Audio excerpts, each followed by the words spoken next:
Hi hello welcome back to ಹಳ್ಳಿ mister English YouTube channel. ನಿನ್ನೆಯ ಒಂದು ತರಗತಿಯಲ್ಲಿ there is a an plus singular noun ಬಳಸಿ ಹೇಗೆ ವಾಕ್ಯ ಮಾಡೋದು, ಅದೇ ರೀತಿ ದೇರ್ ಈಸ್ ಪ್ಲಸ್ ಅನ್ಕೌಂಟೇಬಲ್ ಇದ್ದಾಗ ಯಾವ ರೀತಿಯಾಗಿ ವಾಕ್ಯವನ್ನು ಮಾಡೋದು, ನೆಗೆಟಿವ್ ಅನ್ನು ಹೇಗೆ ಮಾಡೋದು, ಇಂಟ್ರಾಗೇಟಿವ್ ಸೆಂಟೆನ್ಸ್ ಅನ್ನು ಹೇಗೆ ಮಾಡೋದು ಅನ್ನೋದನ್ನ ನಿನ್ನೆಯ ಒಂದು ತರಗತಿಯಲ್ಲಿ ನೋಡ್ಕೊಂಡಿದ್ವಿ. ಇವತ್ತಿನ ಒಂದು ತರಗತಿಯಲ್ಲಿ ದೇರ್ ಆರ್ ಅನ್ನು ಬಳಸಿ ಹೇಗೆ ನಾವು ಬೇಸಿಕ್ ಇಂದ ಕಲಿಯೋರಿಗೆ ಯಾವ ರೀತಿಯಾಗಿ ನಾವು ವಾಕ್ಯಗಳನ್ನು ಇಂಗ್ಲಿಷ್ ಅಲ್ಲಿ ಮಾಡೋದು ಅನ್ನೋದನ್ನ ಇವತ್ತಿನ ಒಂದು ಕ್ಲಾಸ್ ಅಲ್ಲಿ ತಿಳ್ಕೊಳ್ಳೋಣ. ಬಿಫೋರ್ ದಟ್ ಒನ್, ಯಾರೆಲ್ಲ ನಮ್ಮ ಚಾನಲ್ ನೋಡ್ತಾ ಇದ್ರಿ ದಯವಿಟ್ಟು ಸಬ್ಸ್ಕ್ರೈಬ್ ಮಾಡ್ಕೊಳ್ಳಿ. ಅದೇ ರೀತಿ ನಿಮ್ಮ ಸ್ನೇಹಿತರಿಗೆ ಹೆಚ್ಚು ಜನರಿಗೆ ಶೇರ್ ಮಾಡೋದ್ರ ಮುಖಾಂತರ ಈ ಒಂದು ಚಾನಲ್ ಬೆಳೆಸಿ. Okay, let's get in to the class. There are, there is ಅಂದ್ರೆ ಸಿಂಗ್ಯುಲರ್ ಇದ್ದಾಗ, ಅನ್ಕೌಂಟೇಬಲ್ ಇದ್ದಾಗ ನಾವೇನ್ ಮಾಡ್ತೇವೆ, ಈಸ್ ಅಂತ ಬಳಸ್ತೇವೆ.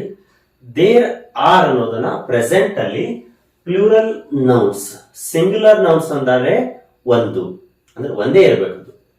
ಪ್ಲೂರಲ್ ಅಂದ್ರೆ ಒಂದಕ್ಕಿಂತ ಎಷ್ಟು ಇದ್ರೂ ಕೂಡ ಅವು ಕೌಂಟೇಬಲ್ ಆಗಿರ್ಬೇಕು.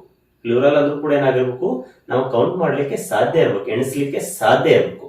ಅಂತವುಗಳನ್ನ ಪ್ಲೂರಲ್ಸ್ ಅಂತ ಕರಿತೀವಿ. ಸಪೋಸ್ ನೋಡಿ, ಒಂದು ಪೆನ್ ಇದೆ, ಒಂದು ಪೆನ್ ಅಂತ ಕರಿತೀವಿ, ಅ ಮಾರ್ಕರ್ ಅಂತ ಕರಿತೀವಿ. ಇವುಗಳನ್ನ ಒಂದಕ್ಕಿಂತ ಹೆಚ್ಚು ಇದ್ದಾಗ ಪೆನ್ಸ್ ಅಂತ, ಮಾರ್ಕರ್ಸ್ ಅಂತ ಹೇಳ್ತೀವಿ, ಅ ಮಾರ್ಕರ್ಸ್ ಅಂತ ಹೇಳೋದಿಲ್ಲ. ಸಿಂಗ್ಯುಲರ್ ಅನ್ನ ಎ ಎಲ್ಲಿ ಬಳಸ್ತೇವೆ, ಸಿಂಗ್ಯುಲರ್ ಇದ್ದಾಗ. ಪ್ಲೂರಲ್ ಇದ್ದಾಗ ಯಾವುದೇ ಆರ್ಟಿಕಲ್ ಅನ್ನು ನಾವು ಬಳಸೋದಿಲ್ಲ. ಇವುಗಳನ್ನ ನಾವು 1,000,000 ಮಾರ್ಕರ್ಸ್ ಇದ್ರೂ ಕೂಡ we can count them. But uncountable ಅಂದ್ರೆ ಏನು, ಅವುಗಳನ್ನ ಸಪರೇಟ್ ಮಾಡಿ ಎಣಿಸ್ಲಿಕ್ಕೆ ಸಾಧ್ಯ ಆಗೋದು. ಅದೇ ಹೇಳಿದಲ್ಲ, sugar, soil, sand, curd, milk, ಹಾಲು, ಪೆಟ್ರೋಲ್, ಡೀಸೆಲ್, ನೀರು, ಇವುಗಳನ್ನ ನಾವು ಸಪರೇಟ್ ಮಾಡ್ಲಿಕ್ಕೆ ಆಗೋದಿಲ್ಲ ಅಥವಾ ನಂಬರ್ ಕೊಡ್ಲಿಕ್ಕೆ ಆಗೋದಿಲ್ಲ. ಓಕೆ, ದೇರ್ ಆರ್ ಅಂದ್ರೆ ಈಗ ಇದ್ದಾವೆ ಅಂತ ಅರ್ಥ. ಅಲ್ಲಿ ಇದೆ, ದೇರ್ ಈಸ್ ಅಂದ್ರೆ ಅಲ್ಲಿ ಇದೆ, ದೇರ್ ಆರ್ ಅಂದ್ರೆ ಇದಾವೆ ಅಂತ ಅರ್ಥ. ನೋಡಿ, there are plus plural nouns. Plural ಅಂದ್ರೆ ಒಂದಕ್ಕಿಂತ ಎಷ್ಟು ಇದ್ರೂ ಕೂಡ ಅವುಗಳಿಗೆ ಪ್ಲೂರಲ್ಸ್ ಅಂತ ಕರಿತೀವಿ. ಆದ್ರೆ ಕೌಂಟೇಬಲ್ ಆಗಿರ್ಬೇಕು, ಎಣಿಸ್ಲಿಕ್ಕೆ ನಾವು ನಂಬರ್ ಕೊಡ್ಲಿಕ್ಕೆ ಬರಬೇಕು. ಅವುಗಳಿಗೆ ಪ್ಲೂರಲ್ ನೌನ್ಸ್ ಅಂತ ನಾವು ಕರಿತೇವೆ. There are plus plural nouns. ಹಾಗಿದ್ರೆ ನೋಡಿ, there are books on the table. ಆ ಮೇಜಿನ ಮೇಲೆ ಪುಸ್ತಕಗಳಿದ್ದಾವೆ, ಅವುಗಳನ್ನು ತೆಗೆದುಕೊಂಡು ಬಾ.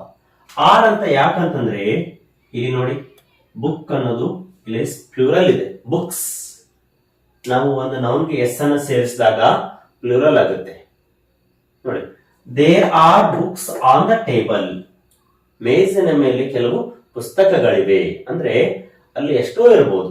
ಪ್ಲೂರಲ್ ಅಂದ್ರೆ ನಾವು ಎಷ್ಟಾದ್ರೂ ಇರ್ಬೋದು, 2 ಇರ್ಬೋದು, 3 ಇರ್ಬೋದು, 4 ಇರ್ಬೋದು. ನೋಡಿ, ದೇರ್ ಆರ್ ಅಂತಾನೆ ಬಳಸಬೇಕು. ಒಂದಕ್ಕಿಂತ ಹೆಚ್ಚಿದ್ದಾಗ, ಕೌಂಟೇಬಲ್ ಇದ್ದಾಗ ನಾವೇನ್ ಬಳಸಬೇಕು, ಆರ್ ಅಂತಾನೆ ಬಳಸಬೇಕು. ಒಂದು ಇದ್ದಾಗ, ಸಿಂಗ್ಯುಲರ್ ಇದ್ದಾಗ ಈಸ್ ಅಂತ ಬಳಸಬೇಕು. ದೇರ್ ಇಸ್ ಅ ಪೆನ್ ಅಂತ ಹೇಳ್ತೀವಿ. There are pens, there are books on the table. ಮೇಜಿನ ಮೇಲೆ ಪುಸ್ತಕಗಳಿವೆ. There is a book on the table. ಮೇಜಿನ ಮೇಲೆ ಪುಸ್ತಕವಿದೆ. ನೋಡಿ, ಆರ್ ಅಂದ್ರೆ ಪ್ಲೂರಲ್ಸ್. ಅದೇ ರೀತಿ ನೋಡಿ, there are pens in the box. ಆ ಪೆಟ್ಟಿಗೆಯಲ್ಲಿ ಪೆನ್ಗಳಿವೆ. ಒಂದಿಲ್ಲ, ಜಾಸ್ತಿ ಇದಾವೆ. ಪೆನ್ಗಳಿವೆ ಅಂತಂದ್ರೇನು, ಪ್ಲೂರಲ್.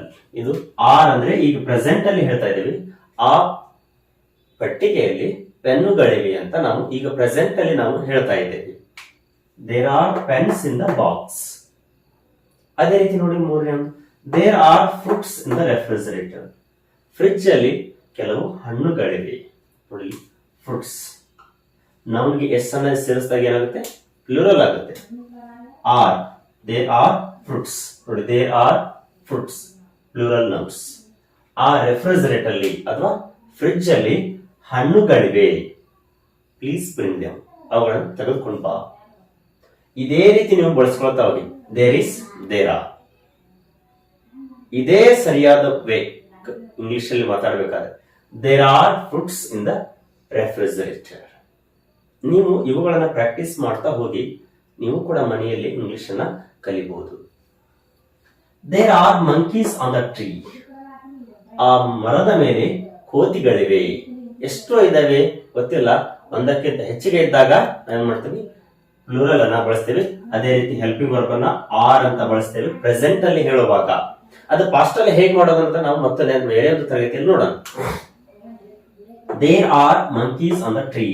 ಮರದ ಮೇಲೆ ಕೋತಿಗಳಿವೆ. ಇದೇ ಸರಿಯಾದ. There are children in the class. ತರಗತಿಯಲ್ಲಿ ಮಕ್ಕಳಿದ್ದಾರೆ.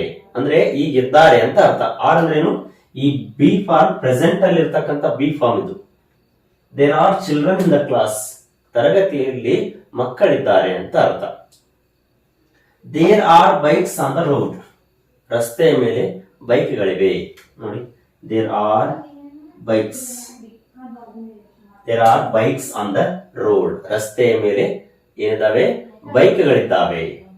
ಇವುಗಳನ್ನ ನಾವು ಏನ್ ಮಾಡೋದು? Positive sentence, negative sentence, interrogative sentence, yes or no, interrogative plus negative sentence ಅನ್ನು ಹೇಗೆ ಮಾಡೋದು ನೋಡಿ. There are pens in the box. ಪೆಟ್ಟಿಗೆಯಲ್ಲಿ ಪೆನ್ನುಗಳಿವೆ ಅಂತ ನಾವು ಹೇಳ್ತಾ ಇದ್ದೇವೆ. ಈಗ ಇದಾವೆ ಅಂತ ನಾವು ಹೇಳಿಕೆ ಆರ್ ಅಂತ ಬಳಸ್ತೇವೆ. ಈಸ್ ಮತ್ತು ಆರ್ ಅನ್ನು ಬಳಸ್ತೇವೆ. ಇದರ ಪ್ರಶ್ನೆ ಹೇಗೆ ಮಾಡೋದು ನೋಡಿ. ಆರ್ ಅನ್ನು ನಾವು ಯಾವಾಗ್ಲೂ ಏನ್ ಮಾಡ್ಬೇಕು? ಹೆಲ್ಪಿಂಗ್ ವರ್ಬ್ ಅನ್ನ ಮೊದಲಿಗೆ ತಗೊಳ್ಬೇಕು. ಯಾವಾಗ? ಪ್ರಶ್ನೆಯನ್ನ ಮಾಡುವಾಗ, ಇಂಟ್ರಾಗೇಟಿವ್ ಸೆಂಟೆನ್ಸ್ ಮಾಡುವಾಗ. ನೋಡಿ, ಅದು ನೆಕ್ಸ್ಟ್ ಏನ್ ಮಾಡ್ತೇವೆ? ದೇರ್ ಅನ್ನ ನೆಕ್ಸ್ಟ್ ಬಳಸ್ತೇವೆ. Are there pens in the box. ನಮ್ ಟೋನು ಕೂಡ ಚೇಂಜ್ ಆಗುತ್ತೆ. Are there pens in the box. ಪೆಟ್ಟಿಗೆಯಲ್ಲಿ ಪೆನ್ನುಗಳಿವೆಯಾ? ನೋಡಿ, ಇಲ್ಲಿ ಲಾಸ್ಟ್ಗೆ ಕ್ವಶನ್ ಮಾರ್ಕ್ ಅನ್ನು ಬಳಸ್ತೀವಿ. Are there pens in the box. ಪೆಟ್ಟಿಗೆಯಲ್ಲಿ ನಿಜವಾಗ್ಲೂ ಪೆನ್ನುಗಳಿದಾವ? ಇಲ್ಲ ಅಂತ ಹೇಳಿಕೆ ನೋಡಿ. They aren't. ನಿನ್ನೆ ನಾನು ಕೂಡ ಹೇಳಿದ್ದೆ, ಈಸ್ ಪ್ಲಸ್ ನಾಟ್ ಅನ್ನ ಇಸಂಟ್ ಅಂತಾನೆ ಬಳಸಬೇಕು. ಈಸ್ ನಾಟ್ ಅಂತ ಬಳಸೋ ಹಾಗಿಲ್ಲ. ಅದೇ ರೀತಿ ಆರ್ ಪ್ಲಸ್ ನಾಟ್ ಅನ್ನ ನಾವು ಶಾರ್ಟ್ ಆಗಿ ಬರ್ತೇವೆ, aren't. They aren't pens in the box. ಪೆಟ್ಟಿಗೆಯಲ್ಲಿ ಪೆನ್ನುಗಳಿಲ್ಲ. They aren't pens in the box. ಪೆಟ್ಟಿಗೆಯಲ್ಲಿ ಪೆನ್ನುಗಳಿಲ್ಲ.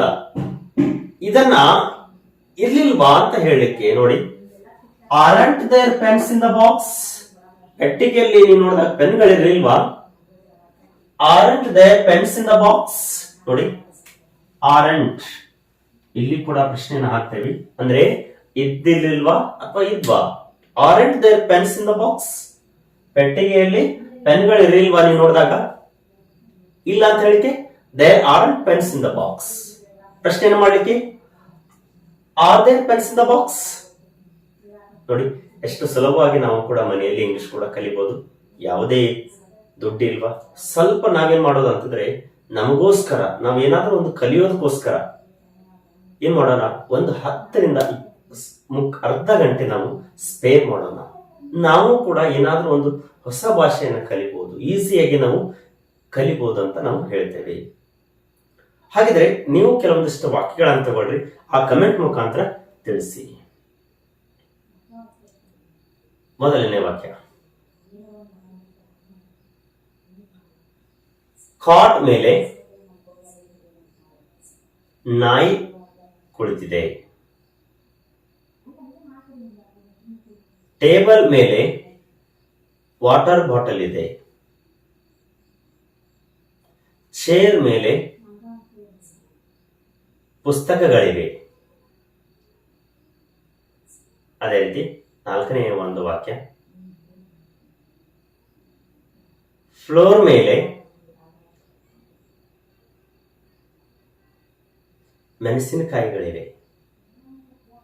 ಇವುಗಳನ್ನ ನೀವು ಇಂಗ್ಲಿಷ್ ಅಲ್ಲಿ ಟ್ರಾನ್ಸ್ಲೇಟ್ ಮಾಡಿ ಇದೇ ರೀತಿ ದೇರ್ ಈಸ್ ಮತ್ತು ದೇರ್ ಆರ್ ಸ್ಟ್ರಕ್ಚರ್ ಮುಖಾಂತರ ಪ್ಲಸ್ ನೆಗೆಟಿವ್ ಸೆಂಟೆನ್ಸ್ ಅನ್ನು ಕೂಡ ಮಾಡಿ, ಅದೇ ರೀತಿ ಇಂಟ್ರಾಗೇಟಿವ್ ಕೂಡ ಮಾಡಿ.